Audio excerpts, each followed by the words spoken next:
It's just me today. I thought I would respond to a patron email.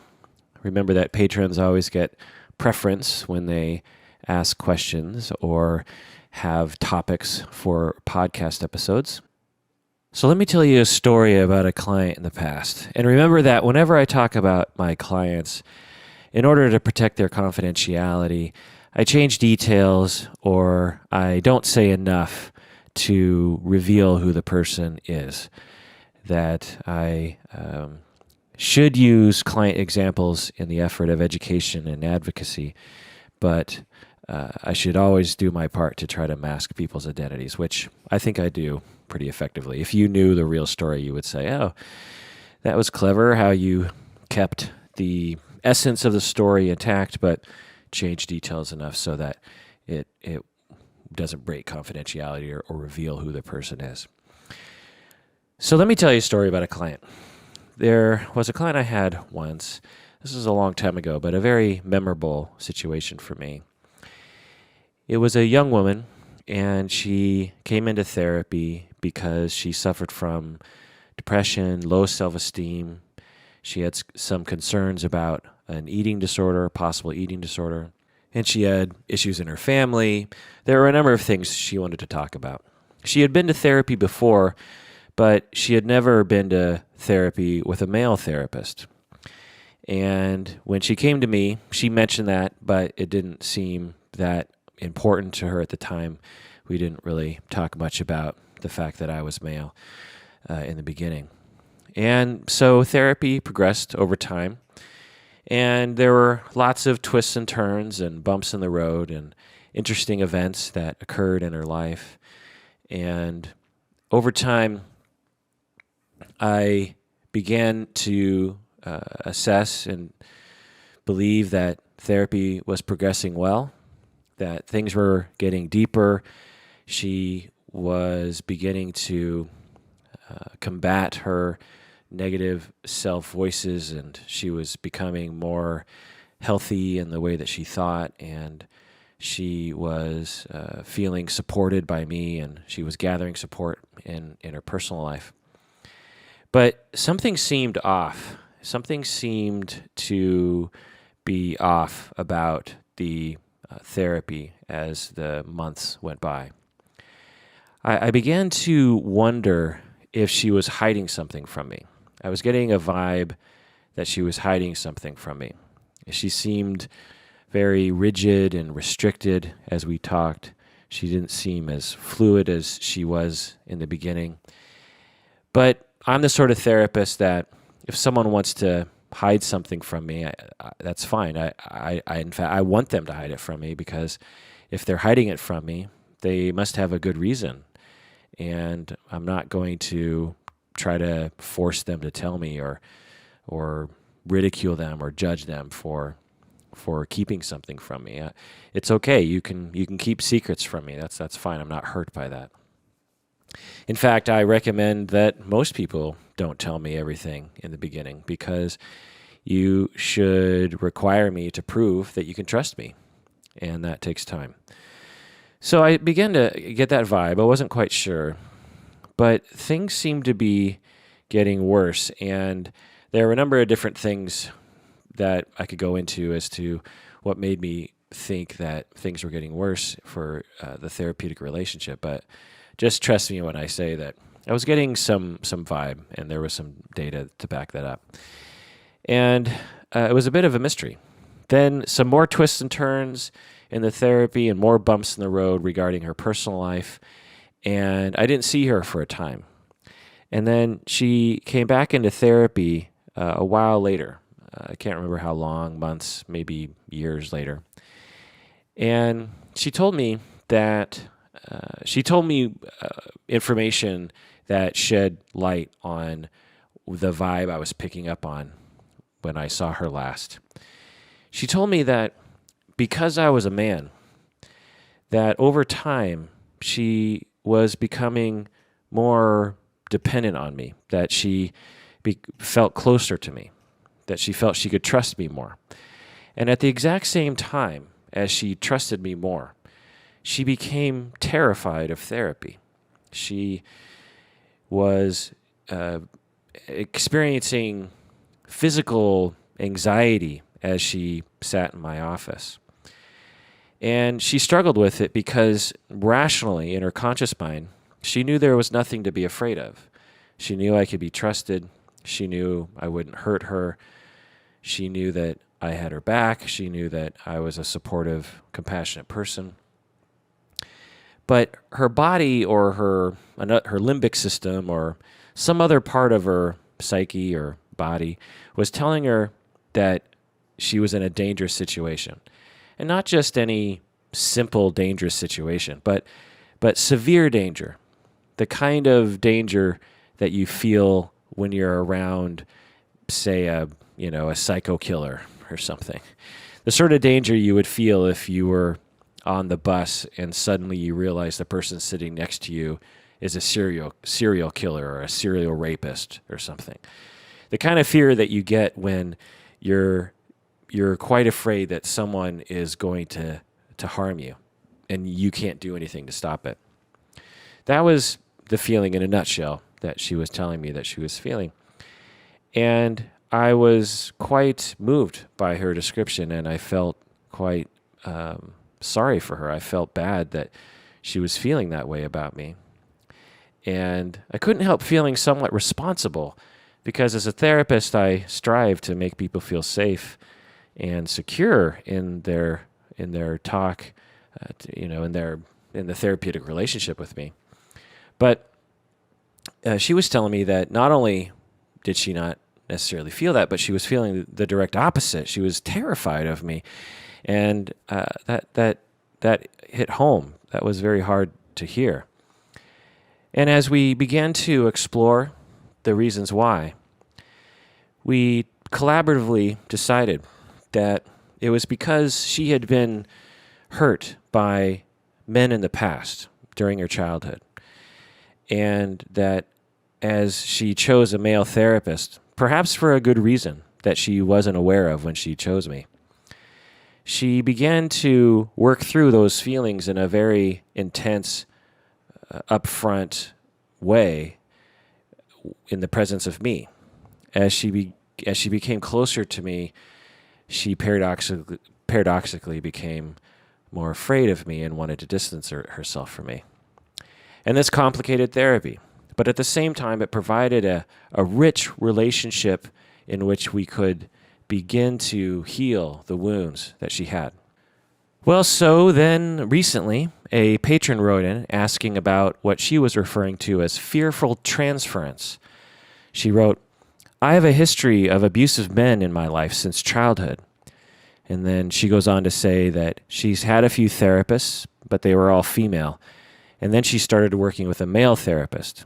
And she writes, "It was going fine for a few sessions until I started having some intense flashbacks and nightmares, which had happened before in my life, but this time they incorporated my therapist into the abuser role.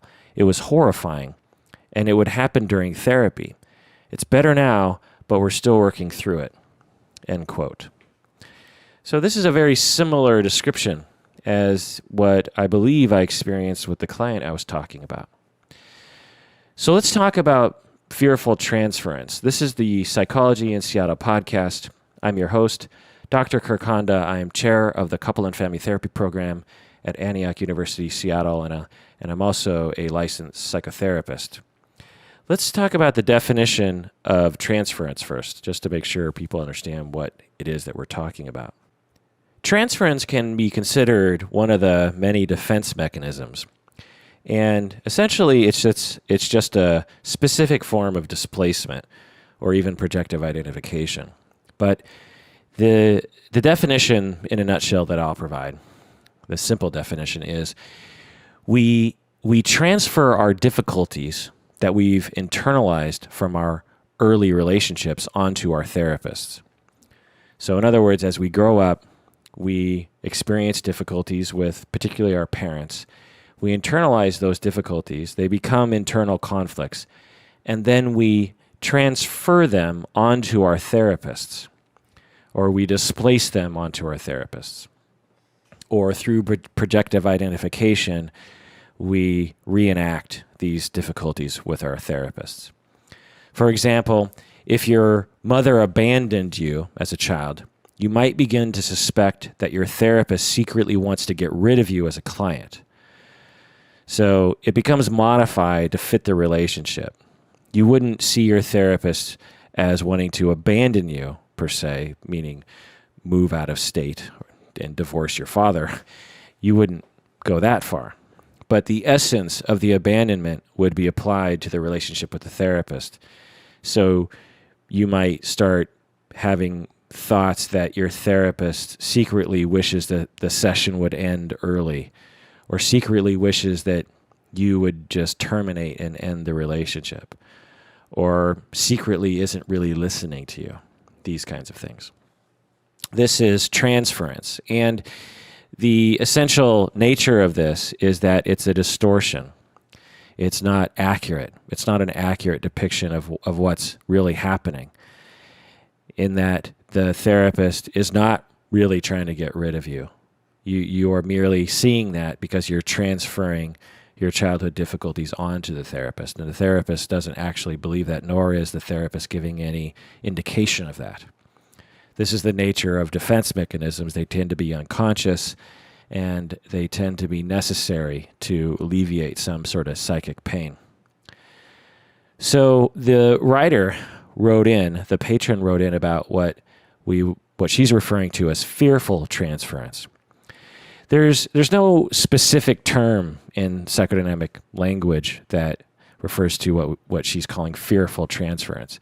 But there are an infinite number of types of transferences. You can have fearful transference, abandonment transference, you can have attraction transference, you can have... There's probably some large umbrellas under which many transferences fall under, but every transference is specific to the client. Every transference has a specific nature to it that's very specific to each client. So there's an infinite amount, and fearful transference, we might say, is one of those kinds of transferences. So let's get into what the patron is talking about here. From the description, it seems that as she opened up in therapy, as she began to trust her male therapist, as she began to become more familiar with her therapist, she became more vulnerable to him.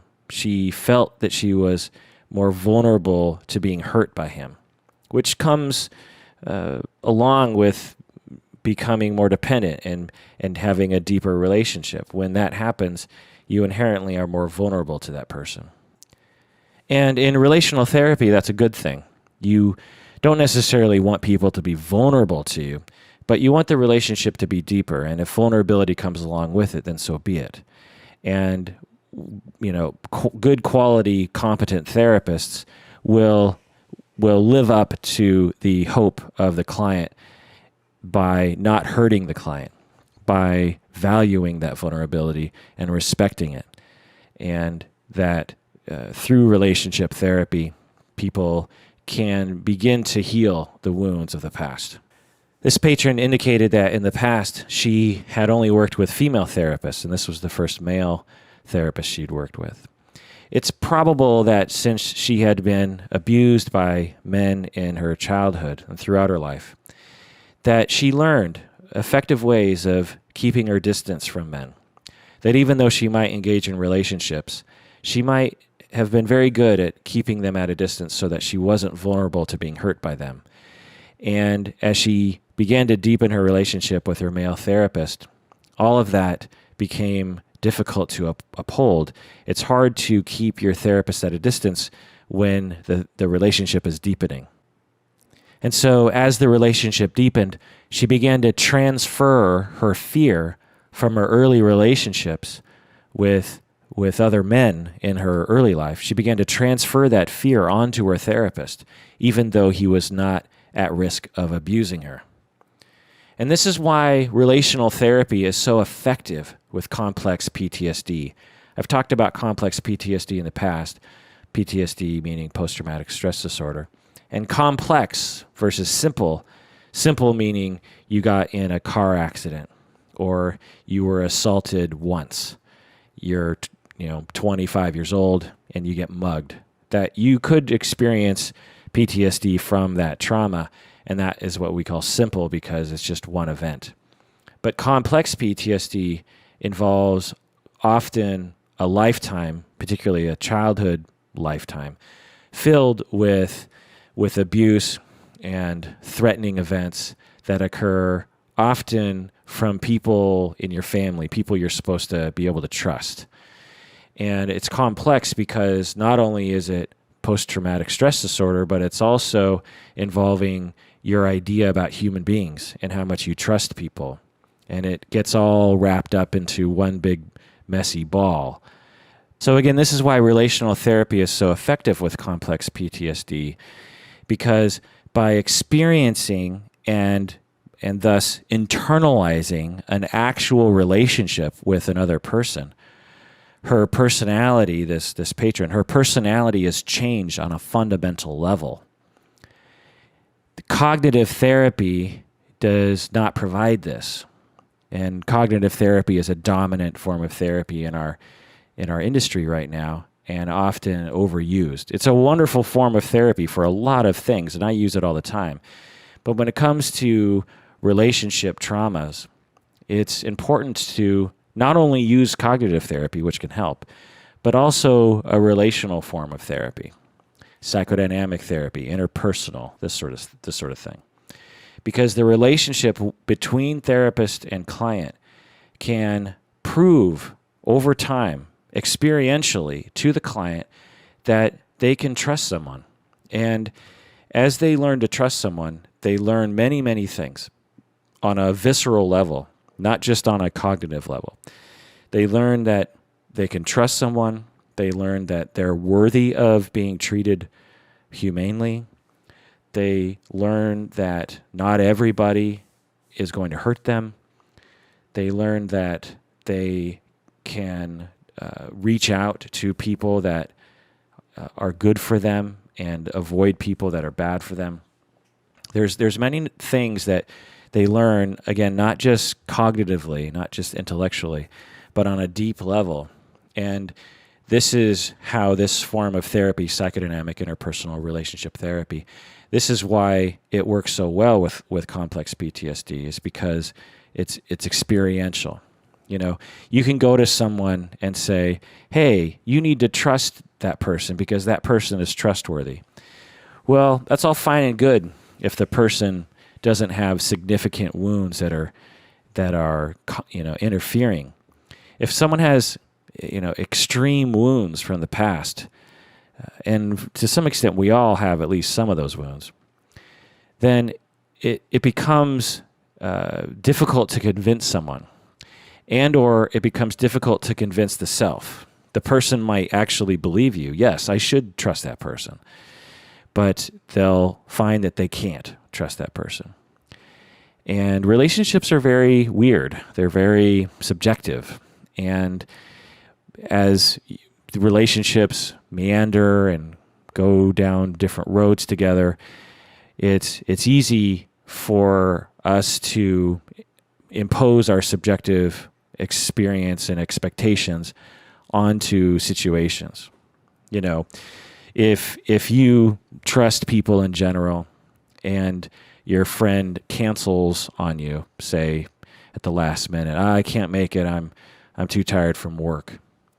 Well, if you generally trust people and your wounds have either been healed or you don't have significant relationship wounds, then you'll tend to say, oh, okay, well, I trust that person is being honest with me and ultimately cares about me. I'm a little disappointed, but, it's cool. If you have significant relationship wounds, this is just going to be yet another example of someone letting you down and of someone tricking you and lying to you. And it hurts deeply. And so through the relationship with the therapist, and the therapist can navigate those waters well if they're a good enough therapist. When they do that, they prove to the client that at least one person can be trusted. And through that relationship, it becomes internalized and becomes a part of the personality. And this seems to be happening with the patron because she wrote, "It's better now, but we're still working through it," unquote. So it seems that the therapist and her worked hard to establish trust and stability and security in that relationship, and that they both worked hard together on that. And it's better now because she doesn't fear her therapist as much as she did in the beginning. Her body is saying, "Oh, it's okay. I can trust some men. I'm worthy of being treated in a good way. I'm worthy of not being abused." If you've never been abused, it might sound funny, that statement, that you need to be proven that you're not worthy of being abused by people. It's a terrible tragedy that not only are abused children abused, which is horrible, those events, but they emerge from childhood believing that they deserve to be abused. In a sense, it's a defense mechanism in that it's hard to imagine why I'm getting abused. The person is saying to themselves, "Why me? Why was I abused while other people were not?" Well, logically, it must be because I deserved it somehow. This is a trick the brain plays on itself in order to make sense of the world. Perhaps in a way, the child is trying to uphold their ideal vision of their parents. All children need to have an ideal vision of their parents, particularly when the child is very young. All children need to believe that their parents are invincible because all children are very vulnerable and they know it, and they need to believe that their parents are all powerful because parents are there to help the children.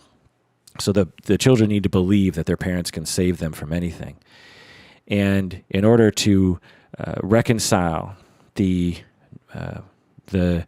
experiences and the memories of being abused, the self will say, "Oh, well, it's not because my parents are flawed. My parents are invincible. They can do anything because I need them to be that way. So the fact that they abused me, it must be because I deserved it, because I'm a bad person. I'm not worthy." And so over time, through the relationship with a therapist, or frankly with anybody, any secure, safe relationship that's experienced by all of us, particularly those who have been abused in their childhood. These relationships prove to the psyche experientially that they can trust people, and the personality becomes altered. Defense mechanisms start to dissipate. Worldviews begin to change. Possibilities open up. Self-esteem rises. The need for the abuse of alcohol and drugs goes down. The need for eating disorders goes down. And so that's why relationship therapy is so powerful. So if you're a therapist out there, you need to, if you're this sort of therapist, if you're not, then, forget everything I'm saying. But if you're the sort of therapist that thinks the way I do, at least in part, let's all remember to pay attention to transference and work with the therapeutic relationship. And getting back to my example, I perhaps should have detected, or at least had a question about whether or not my client was having fearful transference. I was getting a weird vibe, but it didn't occur to me that my client might be afraid of me in some way, that my client might be developing some sort of fearful transference. And if I would have known that, I might have been able to discuss it in some way and open it up for interpretation between us so that I could alleviate some of that terror that she was experiencing. So let's all try to pay attention to that and value that. And if you're a client out there and you're developing fearful transference or transference of any kind, and your therapist is a good quality therapist, know that you can bring that up. it is a wonderful opportunity in therapy to bring something like that up, to say, you know what, I've been thinking, and I know that this is not rational because you're a very safe person and I enjoy coming and talking to you, but when I talk to you, I'm terrified for some reason. It might have something to do with the abuse I went through as a child. I don't know, but I just want to bring that up, that I'm terrified of you. I guess I have this strange feeling like you're going to hurt me, even though I know that you're not. But I am. I'm just terrified talking to you. Bringing these sorts of things out in the open as a client can not only be a wonderful opportunity for the therapist to help you, but it also is a differentiated way of approaching our own emotions. It's an awareness way of being able to look at ourselves and say, I don't know what's happening to me right now, but I'm having this experience and I just want to announce it. One of the best things that we can all do for ourselves when we're experiencing a difficult emotion is to talk about it. That's why I'm in business. That's why the business and the industry of talk therapy has been around for over 100 years, is because of the strange, magical quality of talking about our feelings. I say strange, magical because it doesn't make any logical sense. And this is why a lot of people in our society don't go to therapy, even though it would help them, or they don't seek support from people around them, because we believe as Americans in particular, that we should be able to do everything on our own. And that if an illogical feeling is getting in the way, we need to somehow, tell ourselves to get over it. But it's a magical thing to talk about it with someone and let it out. Just tell your therapist, this is how I'm feeling around you. I felt judged by you. I feel disappointed with you. I feel terrified of you. And I don't know if it's me or you or both, or I don't know, but I just want to talk about that. I want to bring that up. There's no safer person to tell that to than your therapist. Your therapist is trained, and again, if they're a good, competent therapist, they'll be happy that you're saying that sort of thing. They'll be so appreciative that you trust them with that. And they will work to either apologize for doing something to make you feel that way, or they'll value the open discussion and the opportunity to wrestle with that. All right, so that is the episode on fearful transference. Again, please become a patron. And to the patron who wrote in the email, thanks for writing in and trusting me with that information. I value all stories like this. And in a way, as a therapist, I get to hear perhaps the other side of the story. My clients will be very open with me at times, but you never really know what they're truly thinking, right? You never know what they would say about you to someone else. Well, when you guys write into me about your therapist, it gives me another look, another angle at understanding perhaps my own clients. So I have to say selfishly, I get something out of it too. And I hope you therapists out there also get some help out of that. All right, well, that does it for another episode of Psychology in Seattle. Thanks for joining me out there.